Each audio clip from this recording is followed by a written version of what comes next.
దేవుడికి ఏంటంటే చూడండి, దేవుడు ముందుగానే చెప్పాడు, మొదటి నుంచి చెప్పాడు. లేవియకాండం 19వ అధ్యాయము 2వ వచనంలో, లేవియకాండం 19:2. ఇందాక మీకు గుర్తుందా? నిర్గమకాండం 25వ అధ్యాయంలో కూడా నాకు పరిశుద్ధ స్థలాన్ని నిర్మించాలంటాడు. లేవియకాండం 19:2 మీరు పరిశుద్ధులై ఉండవలెను.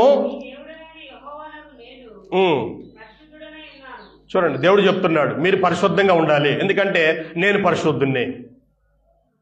పరిశుద్ధంగా లేనటువంటి స్థలములో, పరిశుద్ధంగా లేనటువంటి ప్రజల మధ్య దేవుడు నివాసం ఉండడు. ఆయన ఉండాలంటే అక్కడ పరిశుద్ధత ఉండాలి. పరిశుద్ధత అంటే ఏంటి? ప్రత్యేకంగా ఉండటము. అందరిలా కాదు. ఇశ్రాయేలు ఏమన్నారండి?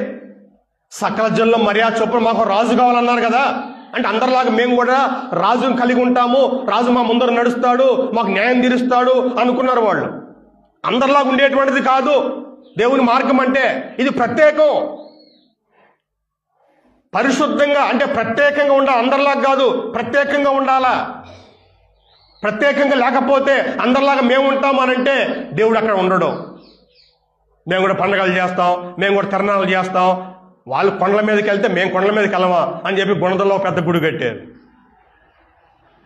వాళ్ళు కొవ్వుతు లేగితే మేము కొవ్వుతు లేగించమా, మేము కొబ్బరికాయ కొట్టమా, మేము గుండు గీసుకోమా, అందరిలాగా మేము ఉంటాం.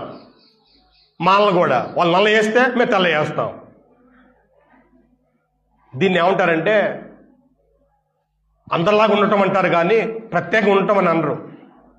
దేవుడు ఏమన్నాడు చూడండి, కొరింథీ రాసిన 2వ పత్రిక 6వ అధ్యాయం.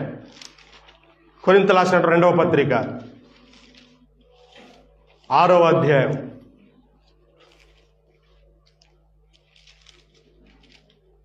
16 నుంచి 18 వచనాలు కలిసి ఉన్నాయి. అయితే మధ్యలో చూడండి మీరు.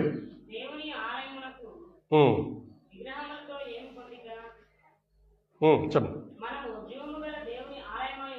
మనము జీవము గల దేవుని ఆలయమై ఉన్నాము. మనమే దేవుని ఆలయం.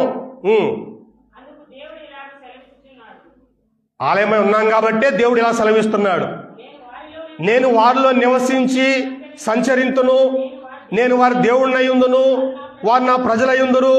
కావున మీరు వారి మధ్య నుండి బయలు వెడలి ప్రత్యేకంగా ఉండండి. ప్రత్యేకంగా ఉండండి. అదే పరిశుద్ధ అంటే, అదే ప్రత్యేకంగా ఉండటం. మీరు వారి మధ్య నుండి బయలు వెడలి ప్రత్యేకంగా ఉండండి, స్పెషల్గా ఉండండి. మనం అంటున్నాం మేము స్పెషల్గా ఉండమండి, వాళ్ళలాగానే మేము ఉంటాం. వాళ్ళలాగానే గుడ్లేస్తాం, వాళ్ళలాగానే తిరణాలు చేస్తాం, వాళ్ళలాగానే పండుగలు చేస్తాం. దేవునికి ఇది నచ్చదు. మీరు జీవం గల దేవుని ఆలయమై ఉన్నారు, మీరు నా ఆలయమై ఉన్నారు. ప్రత్యేకంగా ఉంటే నేను ఉంటా, ప్రత్యేకంగా లేకపోతే ఆయన ఉండడు.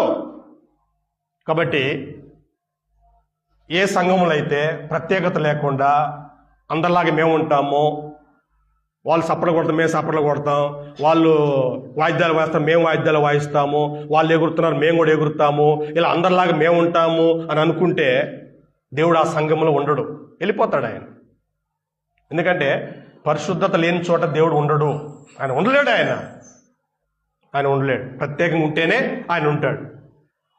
రెండవది మనం గమనిస్తే దేవుని సంఘం